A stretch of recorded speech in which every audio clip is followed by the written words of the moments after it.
అందరికీ నమస్కారము. మనము శబ్దేంద్రియం గురించి మాట్లాడుకుంటున్నాము. అంటే చెవులతోటి మనము శబ్దాలు అసలు వినకపోవడము, లేకపోతే పెద్ద శబ్దాలు వినడము, వినకూడని శబ్దాలు వినడము, ఇట్లాంటి వాటి వల్ల వాటి ప్రభావము మన చెవుల మీద ఎలా ఉంటుంది, మన శరీరం మీద ఎలా ఉంటుంది, ఆయుర్వేదం ఏం చెప్పింది అనే దాని గురించి మనం తెలుసుకుంటున్నాం. అంతకుముందు మనం అతియోగం అంటే ఏంటో తెలుసుకున్నాము. అతియోగం అంటే పెద్ద పెద్ద శబ్దాల్ని ఎక్కువ వినడం. సో దానివల్ల ఏమవుతుందంటే, ఇది అవసరానికి మించిన శబ్దం, మన చెవి తీసుకోగలిగిన దానికంటే పెద్ద శబ్దం. అంటే డీజే సౌండ్స్, హెడ్ ఫోన్స్లో ఎక్కువ సౌండ్ పెట్టుకోవడం, ట్రాఫిక్ సౌండ్స్, ఫ్యాక్టరీలు చేసేవి, ఫైర్ క్రాకర్స్, టీవీ పెద్ద సౌండ్ పెట్టడము, లౌడ్ స్పీకర్స్, ఇవన్నీ కూడా పెద్ద సౌండ్స్. సో దీనివల్ల ఏమవుతుందంటే చెవిలో గంటలు మోగినట్టు అనిపిస్తూ ఉంటుంది. ఇట్లా కంటిన్యూగా ఉండడం వల్ల చెవి పైన ఏం ప్రభావం పడుతుందంటే, చెవికి వినికిడి తగ్గిపోతుంది. అట్లా కొంతకాలం కంటిన్యూస్లీ అవ్వడం వల్ల చెవుడు కూడా వచ్చే అవకాశం ఉంటుంది. అయితే ఎందుకు అట్లా జరుగుతుందంటే, మన చెవిలో చాలా చిన్న చిన్న సూక్ష్మ కణాలు ఉంటాయి. అవన్నీ దెబ్బతింటే అవి మళ్ళీ తిరిగి పెరగవు. అవి ఒక్కసారి ఉన్నవి అలానే ఉంటాయి. ఇంటర్నల్ ఇయర్లో కాక్లియా, హెయిర్ సెల్స్ ఇవన్నీ ఉంటాయి. అవి ఏంటంటే అవి దెబ్బతింటాయి, వాటిలో ఆ రిథం పోతుంది. సో ఈ పెద్ద శబ్దము మెదడుపై ఎట్లాంటి ప్రభావం చూపిస్తుంది అంటే, మన మెదడు దాన్ని ఒక ప్రమాదం లాగా గుర్తిస్తుంది. ఇంత పెద్ద సౌండ్ వస్తుందంటే ఏదో ప్రమాదం జరుగుతుంది అని. దానివల్ల వెంటనే యాక్షన్లోకి వచ్చేస్తుంది. అది స్ట్రెస్ హార్మోన్స్ని శరీరంలోకి విడుదల చేస్తుంది. మనసు అంతా యాంగ్జైటీతోటి ఏదో ఆదుర్దాగా ఏమో అయిపోతుందన్న భయంగా ఉంటుంది. కోపం ఎక్కువ వచ్చేస్తుంది. తర్వాత కాన్సన్ట్రేషన్, ఏకాగ్రత తగ్గుతుంది, జ్ఞాపక శక్తి తగ్గుతుంది, నిద్ర సరిగా పట్టదు. ఇవన్నీ మెదడు పైన ఉంటాయి. అట్లాగే మన హార్ట్ మీద, గుండె మీద ఎట్లా ఉంటుంది అంటే, పెద్ద శబ్దం వల్ల మెదడు నుంచి ఇచ్చిన సంకేతాలతోటి గుండె కూడా వేగంగా కొట్టుకుంటుంది. ఎవరికైనా బీపీ ఉందనుకోండి, బ్లడ్ ప్రెషర్, అది ఇంకా ఇంక్రీజ్ అవుతుంది. గుండె జబ్బులు లేని వాళ్ళకి వచ్చే అవకాశం పెరుగుతుంది, ఉన్న వాళ్ళకి వాటి తీవ్రత ఎక్కువ అవుతుంది. ఇదే కాకుండా ఈ శబ్దాల వల్ల మన శరీరంలో హార్మోన్ల మీద కూడా ప్రభావం ఉంటుంది. హార్మోన్స్లో స్ట్రెస్ హార్మోన్ అంటారు దీన్ని, కార్టిజాల్, అడ్రినలిన్ ఇవి పెరుగుతాయి. ఇవి పెరగడం వల్ల బ్లడ్ షుగర్ లెవెల్స్ ఇంక్రీజ్ అవుతాయి, బరువు కూడా పెరగచ్చు, షుగర్ కంట్రోల్లో ఉండదు. అలాగే దీని ప్రభావం ఇంతటితో ఆగుతుందా? లేదు, జీర్ణక్రియ మీద కూడా పడుతుంది. అంటే గ్యాస్ట్రోఇంటెస్టైనల్ ట్రాక్ట్ మీద కూడా ఉంటుంది. ఆకలి తగ్గిపోతుంది, అజీర్ణం పెరుగుతుంది, గ్యాస్ డెవలప్ అవుతుంది. ఐబిఎస్ అంటే దాంట్లో ఐబిఎస్లో ఇరిటబుల్ బవల్ సిండ్రోమ్ అంటారు. వీళ్ళకి ఏంటంటే ఇంటెస్టైనల్ మూమెంట్ చాలా ఫాస్ట్ అయిపోతుంది. ఇవి ఉండే వాళ్ళకి ఇబ్బంది అవుతుంది. అందరికీ అన్ని రోగాలు రావాలని లేదు. మిషన్ చేసినప్పుడు ఒక్కొక్క మిషన్లో ఒక్కొక్క చిన్న డిఫెక్ట్స్ ఉంటాయి.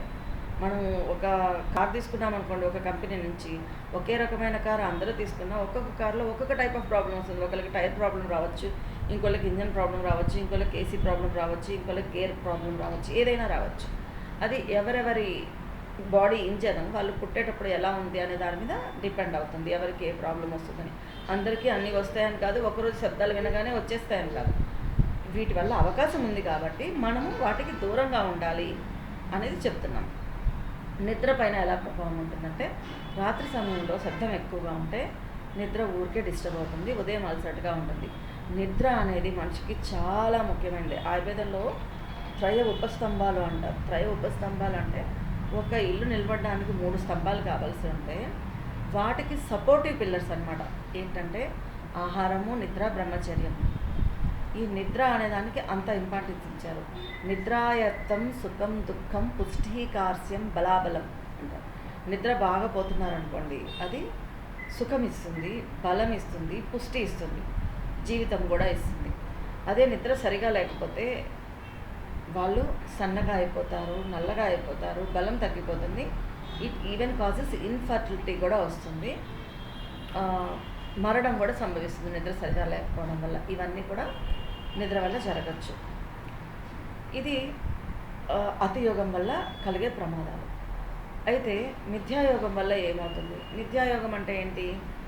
ఇది మన మనసుకి ఇష్టం లేని శబ్దాలు, వీ డోంట్ లైక్ అన్నమాట. మనకి ఆ శబ్దాలు ఇష్టం లేదు. పిల్లల్ని మనం పదే తిడుతున్నాం అనుకోండి, అది వాళ్ళకి ఇష్టం లేదు. హస్బెండ్ వైఫ్ని తిడుతున్నా, వైఫ్ హస్బెండ్ని తిడుతున్నా, వీళ్ళిద్దరూ వైఫ్ అండ్ హస్బెండ్ కొట్టుకుంటుంటే కూడా పిల్లల చెవులో పదే వెళ్తుంటే అది వాళ్ళకి మిథ్యాయోగం. ఊరికే గొడవలు పడ్డము, బెదిరించుకోవడాలు, నెగటివ్ వార్తలు. ఇప్పుడు మనము మన సోషల్ మీడియాలో చూస్తుంటాం. ఒకటి వార్త పదే పదే ఎవరు ఒక అమ్మాయి పెళ్లి చేసుకుంటారని అబ్బాయిని వెళ్ళి లోయలో తోసేసింది. ఈ వార్త రిపీటెడ్. ఒక చిన్న పిల్లల్ని హాస్టల్లో కొడుతున్నారు. అది మళ్ళీ మళ్ళీ మళ్ళీ మళ్ళీ చూపిస్తూ మళ్ళీ మళ్ళీ అదే చెప్తూ ఉంటారు. అవి చూడడానికి అంత మనకి ఆనందాన్ని కలిగించవు. అందుకే మనకి చెడు వినవద్దు, చెడు కనవద్దు, చెడు మాట్లాడవద్దు అనేది పెద్దల సూక్తి. అట్లాగే ఇప్పుడు ఈ గొడవలు, తిట్లు, బెదిరింపులు, నెగటివ్ వార్తలు, భయపెట్టే వీడియోస్, ఎప్పుడు అందరితో గొడవ పడుతూ ఉండడము, ఆఫీస్లో అరుపులు, మన సుపీరియర్ ఉంటారు, వాళ్ళు మాట్లాడేది మనకి ఇష్టం ఉండదు, వాళ్ళు మనకు ఆర్డర్ ఇస్తారు. అంటే మనకి ఇష్టం లేని శబ్దాలన్నీ కూడా మిథ్యాయోగాలే. పిల్లల్లో కూడా దీని ఇంపాక్ట్ చాలా ఎక్కువ ఉంటుంది. పదే పదే తల్లిదండ్రులు పిల్లల్ని తిడుతూ ఉంటే వాళ్ళకున్న కాన్ఫిడెన్స్ పోతుంది. ఈ శబ్దాలు చెవికి వినగలుగుతాయి. వీటిలో అంటే ఆ సౌండ్ ఏదైతే 20 హెడ్స్ నుంచి 20,000 హెడ్స్ మధ్యలోనే ఉంటుంది. కానీ చెవులు ఇంద్రియం తీసుకోగలుగుతుంది, బట్ అది మన మైండ్ యాక్సెప్ట్ చేయదు వాటిని. ఆ చిన్న శబ్దానికి కూడా వాళ్ళు ఉలిక్కి పడతారు. మనసులో అంత ఒకలాంటి అలజడి వస్తుంది. మెదడు పైన దీని ప్రభావం ఎట్లా ఉంటుందంటే భయాన్ని పెంచుతాయి, మనశ్శాంతి పోతుంది. ఈ విద్యాయోగం వల్ల కూడా నిద్ర చెడిపోతుంది, జ్ఞాపక శక్తి తగ్గుతుంది, డిప్రెషన్ కూడా వచ్చే అవకాశం ఉండొచ్చు. వాళ్ళకి ఆత్మ న్యూనతాభావం పెరుగుతూ ఉంటుంది.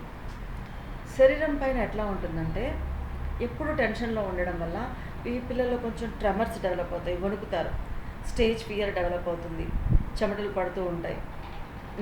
ఎప్పుడైతే నిద్రలో చేంజెస్ వచ్చేసి వీళ్ళకి ఎప్పుడైతే వాళ్ళ మీద వాళ్ళకి ఉండే ఆ కాన్ఫిడెన్స్ తగ్గిపోవడం వల్ల వీళ్ళలో ఇమ్యూనిటీ కూడా తగ్గిపోతుంది.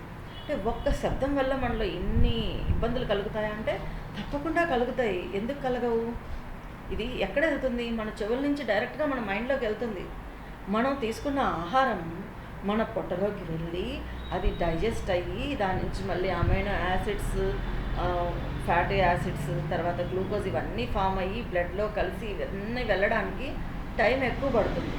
అంటే కనీసము ఒక 24 అవర్స్ పడుతుంది. ఆయుర్వేద ప్రకారము మనం తీసుకున్న ఆహారం రసధాతువుగా మారడానికి 24 గంటలు, తర్వాత రక్తధాతువుగా మారడానికి ఇంకో 24 గంటలు, ఇట్లాగ మొత్తము లాస్ట్ 7th ధాతువు వరకు మారడానికి 7 days పడితే 8th సప్తధాతు సారం భోజస్వామి అవ్వడానికి 8 days పడుతుంది. సో ఇవన్నీ మనం నోటి ద్వారా తీసుకున్న ఆహారం వల్ల మనకి ఇంత టైం పడుతుంది. అదే మనము చెవులతో వినేది వెంటనే ఇక్కడి నుంచి వెళ్ళింది, ఆ సౌండ్ డైరెక్ట్ బ్రెయిన్కి వెళ్ళిపోతుంది. బ్రెయిన్లో ఉండే బయోకెమికల్ చేంజెస్ అన్నీ వచ్చేస్తాయి. ఇది చాలా సూక్ష్మమైన విషయము. దీనికి చరక సంహిత, సుశ్రుత సంహిత, వాగ్భటము, వీటిని ఆయుర్వేదంలో బృహత్ సంహిత 3 ఈ సంహితలని బృహత్త్రయము అంటారు. అంటే వీటిల్లోనే మొత్తం ఆయుర్వేదం మ్యాక్సిమం ఉంది. వీళ్ళ ముగ్గురు కూడా ముక్తకంఠంతో చెప్పిన విషయం ఏంటంటే అసాత్మ్య ఇంద్రియార్థ సంయోగము అనేది రోగాలకి ప్రధాన కారణాల్లో ఒకటి. రెండోది ప్రజ్ఞాపరాధము. 3 కాలము మన చేతిలో లేదు. కొంతవరకు మన చేతిలో ఉంది, దాని గురించి మళ్ళీ మాట్లాడుకుందాము. ఈ అసాత్మేంద్రియార్థ సంయోగంలోనే మనము శబ్దేంద్రియం గురించి మాట్లాడుకుంటున్నాం. శబ్దేంద్రియ అధిష్టానం చెవి కాబట్టి చెవితో ఎట్లాంటి శబ్దాలు వింటే ఎలా ఉంటుందనేది చెప్తున్నాం. అంత ప్రభావం ఉంటుంది చెవి మీద. కాబట్టి మనం మాట్లాడే మాట అనేది చాలా ముఖ్యమైనది. ఇది ఆయుర్వేదము ఎన్నో వేల సంవత్సరాల క్రితము ఎదుటి వాళ్ళు మాట్లాడే మాట వల్ల మన శరీరం మీద ఎట్లాంటి ప్రభావం ఉంటుంది, మనం ఎట్లాంటి మాటలు వినాలి అనే దాని గురించి చెప్పారు. ఇంకా మెయిన్ ఏంటంటే చెవి కేవలం వినడానికి మాత్రమే కాదు. దీని నుంచి వచ్చే శబ్దం నేరుగా మనస్సుకి, మెదడుకి, మన నరాల వ్యవస్థని, నర్వస్ సిస్టమ్ని, హార్ట్, తర్వాత హార్మోన్స్ని, శరీర ఆరోగ్యాన్ని అన్నిటినీ కూడా ప్రభావితం చేస్తుంది. అందుకే మనం ఏం చేయాలి? మంచి సంగీతము, మంచి మృదువైన మాటలు, మనకు ఆహ్లాదకరమైన మాటలు, ప్రకృతి శబ్దాలు, పక్షుల కిలకిల రావాలు, ఇవన్నీ కూడా ఆరోగ్యాన్ని పెంచుతాయి. గోల, తిట్లు, అరుపులు, ఇష్టం లేనివి, పదే పదే ఒకళ్ళని విమర్శించుకోవడము, ఇవన్నీ కూడా మన శరీరానికి మనసుకి రెండిటికి హానికరం. ఎట్లాగైతే మనం సరైన ఆహారం శరీరానికి పోషణ ఇస్తుందో, సరైన శబ్దం మన మెదడుని మనసుకి కూడా పోషణ ఇస్తుంది. తక్కువ శబ్దం, ఎక్కువ శబ్దం లేకపోతే ఇష్టం లేని శబ్దాలు మూడు కూడా ఆరోగ్యాన్ని దెబ్బతీస్తాయి. మధురమైన, ప్రశాంతమైన, సహజమైన శబ్దాలే మన శ్రవణేంద్రియానికి నిజమైన ఆరోగ్యం, అట్లాగే నిజమైన మందు. అలాగే మన శరీరానికి, మన మనసుకు కూడా అది మంచి ఔషధంగా పనిచేస్తూ ఉంటుంది. అందుకని మనం ఏం చేయాలి? నిత్యము మంచి శబ్దాలు విని మన ఆరోగ్యాన్ని, శారీరక ఆరోగ్యాన్ని, మానసిక ఆహ్లాదాన్ని రెండింటిని కూడా పెంచుకోవాలి, ఆరోగ్యంగా ఉండాలి. జై ఆయుర్వేద.